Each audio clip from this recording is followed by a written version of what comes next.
नमस्कार, मी विकास लावंडे, राष्ट्रवादी काँग्रेस पार्टी शरदचंद्र पवार या पक्षाचा मी प्रदेश प्रवक्ता आहे। आज मी छत्रपती संभाजीनगरमध्ये याच्यासाठी आलो होतो की आमच्या पक्षाचे जिल्हाध्यक्ष पांडुरंग तांगडे आणि त्यांच्या सर्व सहकाऱ्यांनी पक्षाच्या सर्व फ्रंटल सेलच्या कार्यकर्त्यांचा पदाधिकाऱ्यांचे प्रशिक्षण शिबिर या ठिकाणी आज दिवसभराचे घेतले होते आणि या निमित्तानं मी समारोपाचं मनोगत व्यक्त करण्यासाठी, संवाद करण्यासाठी इथे आलो होतो। हे पाहत असताना माझ्या एक लक्षात आलं की महाराष्ट्रामध्ये जे काही सध्या राजकीय वातावरण आहे ते सर्वसामान्य किंवा ज्यांचा लोकशाहीवर विश्वास आहे अशा लोकांचा राजकारणावरचा विश्वास उडालाय की काय अशी परिस्थिती निर्माण झालेली आहे। याचं कारण असं, गेल्या 2 वर्षात आपण पाहत असाल की मागच्या वर्षी उद्धव ठाकरे यांची शिवसेना त्या ठिकाणी भारतीय जनता पार्टीच्या ताकदीनं दिल्लीची जी अदृश्य शक्ती ज्याला म्हणतो आपण, त्यांनी निवडणूक आयोग असेल किंवा विधानसभा अध्यक्ष असेल यांच्या माध्यमातून ती हिसकावून घेतली आणि ती एकनाथ शिंदेकडे दिली।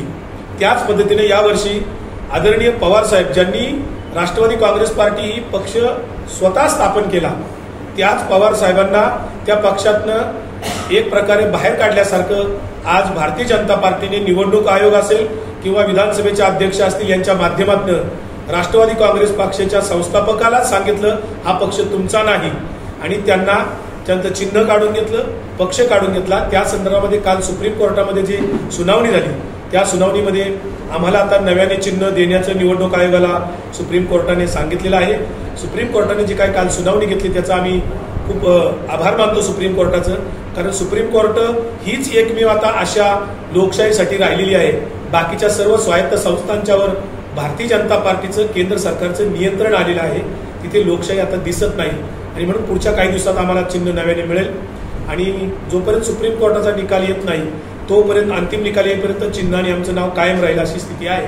आता आम्हाला महाराष्ट्रामध्ये फिरत असताना एक लक्षात येतंय की पुणे जिल्हा वगळता बाकी ठिकाणी आमचं अजितदादा मित्रमंडळाशी कुठेही स्पर्धा दिसत नाही। आम्हाला पुणे जिल्ह्यात लोकसभेच्या बारामती लोकसभा मतदारसंघात फार तर स्पर्धा होऊ शकते, बाकी कुठेही अजितदादा मित्रमंडळाच्या पक्षाची आमच्या पक्षाची स्पर्धा होत नाही। आमची स्पर्धा ती काही ठिकाणी एकनाथ शिंदेच्या याच्याशी असेल पक्षाशी किंवा भारतीय जनता पार्टीची सर्रास आमची महाराष्ट्रात स्पर्धा राजकीय त्या ठिकाणी आहे आणि आम्ही ती ताकदीने लढणार आहोत। लोकसभेत आमचे उमेदवार त्या ठिकाणी उभे असणार आहेत, त्यासाठी आम्ही ठिकठिकाणी जिल्ह्यामध्ये मेळावे, बैठका, शिबिर, सभा, आदरणीय पवार साहेबांची आता उद्या मनसर येथे पुणे जिल्ह्यात 4 वाजता उद्या जाहीर सभा होणार आहे।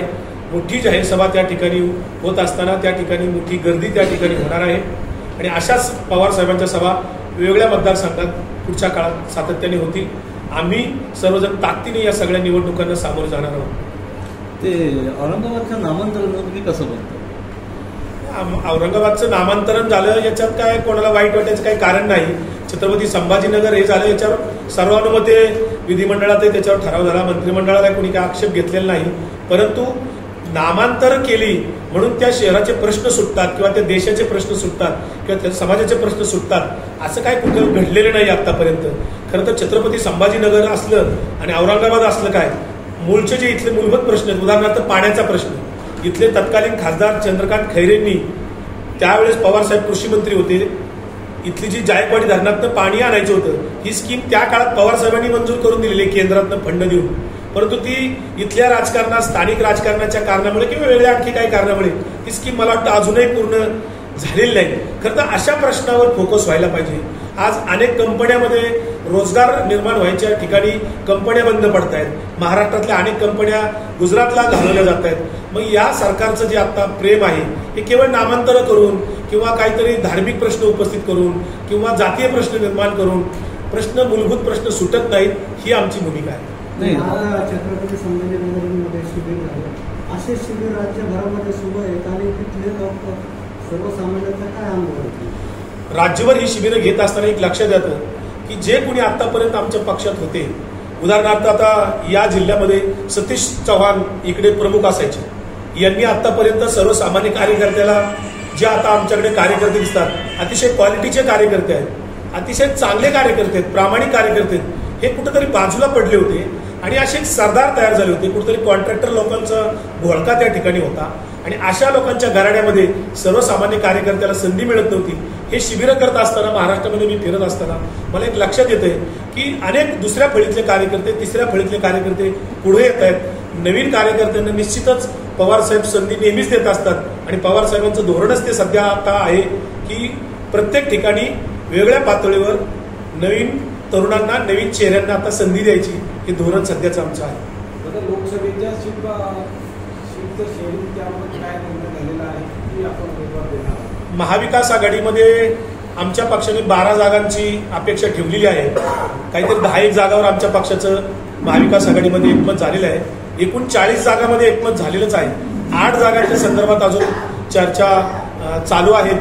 वंचित बहुजन आघाडी जी आहे त्यांच्याशी काही डिस्कशन सुरू आहे आणि ते मला असं वाटतं पुढच्या 8-10 दिवसात तेही पूर्ण होईल.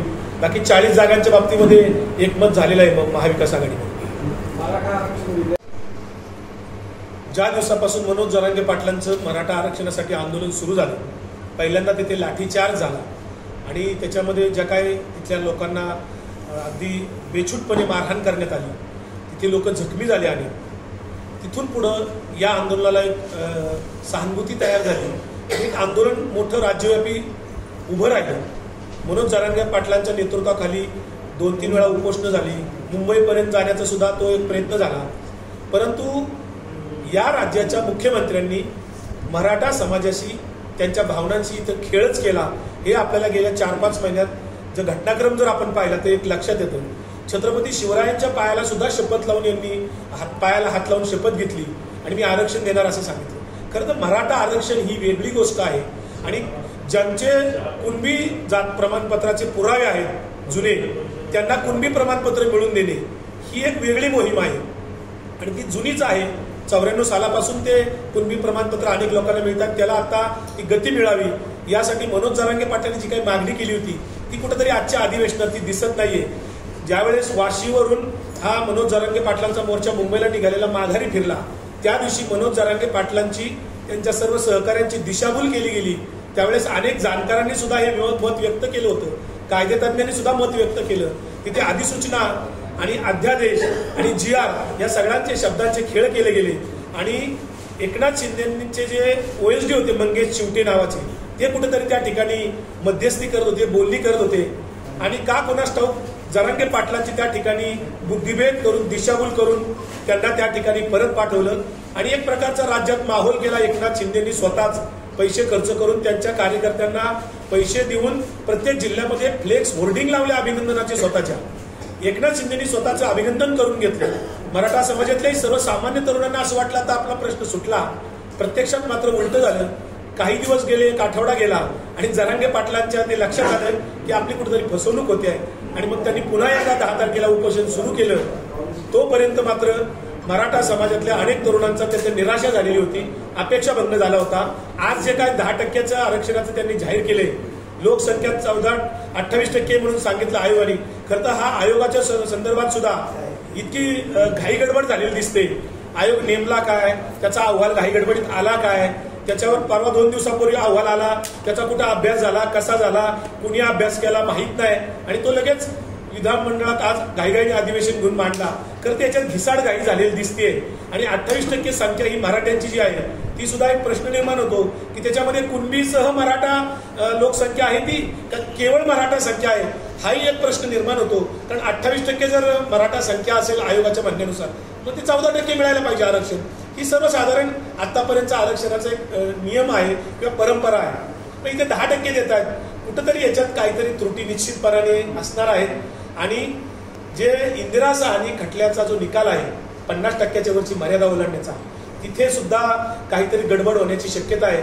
एका बाजूला देवेंद्र फडणवीसांचे जे अगदी प्रेमी आहेत, भारतीय जनता पार्टीचे किंवा RSSचे जवळचे आहेत, ज्यांना देवेंद्र फडणवीसांना सातत्याने तो पाठिंबा असतो, ज्यांना देवेंद्र फडणवीसांना जे नेते मानतात ते सदानंद गुणरत्न सदावर्ते, ते तर कालच म्हणाले की माझी 24 तासात कोर्टात ऑब्जेक्शन त्याच्यामध्ये येईल. आणि सदावर्ते कदाचित सारखी माणसं, फडणवीसांनी पोचलेली माणसं, ती निश्चितपणे कोर्टात जाऊ शकतील असं दिसतं एकंदरीत. कारण फडणवीसांनी आतापर्यंत फसवणूकच केलेली आहे आणि आताही ते फसवणूकच करतायत. फक्त एकनाथ शिंदेच्या खांद्यावर बंदूक ठेवून. तुम्हाला एक पत्रकार परिषद आठवत असेल मागच्या वेळची, जेव्हा मनोज जरांगे पाटलांचं पहिलं उपोषण मागे घेतलं तेव्हा मुंबईत सह्याद्री गेस्ट हाऊसवर पत्रकार परिषद झाल्यानंतर राज्याचे दोन्ही उपमुख्यमंत्री आणि मुख्यमंत्री जेव्हा पत्रकार परिषदेला सामोरे येत होते तेव्हा एकनाथ शिंदे तिथं असं म्हणाले की आपलं बोलून मोकळं व्हायचं. अजितदादा म्हणले यस ओके आणि देवेंद्र फडणवीसांच्या लक्षात आलं की माईक चालू आहे, ते म्हणले माईक चालू आहे. तो जो संवाद आहे हा खूप काय आपल्याला सांगून जातो आणि मराठ्यांच्यातल्या अभ्यासू तरुणांनी, मराठा आंदोलकांचं नेतृत्व करणाऱ्या सर्वांनी तो डायलॉग विसरू नये हे आपण लक्षात ठेवावं. आणि त्या डायलॉग मधून आपल्याला एक लक्षात येतं की फडणवीसांनी ज्यावेळेस केंद्र सरकारने 102वी घटना दुरुस्ती करून राज्याचे अधिकार काढून घेतले होते त्या काळामध्ये गायकवाड समितीच्या शिफारसीनुसार याच देवेंद्र फडणवीसांनी 2019च्या निवडणुका तोंडावर असताना मराठा आरक्षण दिलं असं घोषित केलं, स्वतःची पाठ थोपटून घेतली, अभिनंदनाचे फ्लेक्स असेच लावून घेतले निवडणूक तोंडावर असताना आणि नंतर ते आरक्षण सुप्रीम कोर्टात टिकलं नाही. कारण देवेंद्र फडणवीसांना हे माहीत होतं चांगलं की केंद्र सरकारने 102वी घटना दुरुस्ती करून राज्याचे अधिकार काढून घेतलेले आहेत. आता सुद्धा सुप्रीम कोर्टामध्ये याच्या संदर्भातल्या त्रुटीवर निश्चितच गुणरत्न सदावर्ते सारखे लोक केस दाखल करतील अशी शक्यता वाटते. कोर्टात टिकणार आरक्षण पाहिजे ही आमची राष्ट्रवादी काँग्रेस पक्ष, शरद पवारचंद्र या पवार गटाची किंवा पक्षाची भूमिका सुरुवातीपासूनची राहिलेली. कोर्टात टिकलं पाहिजे. तुम्हाला वाटतं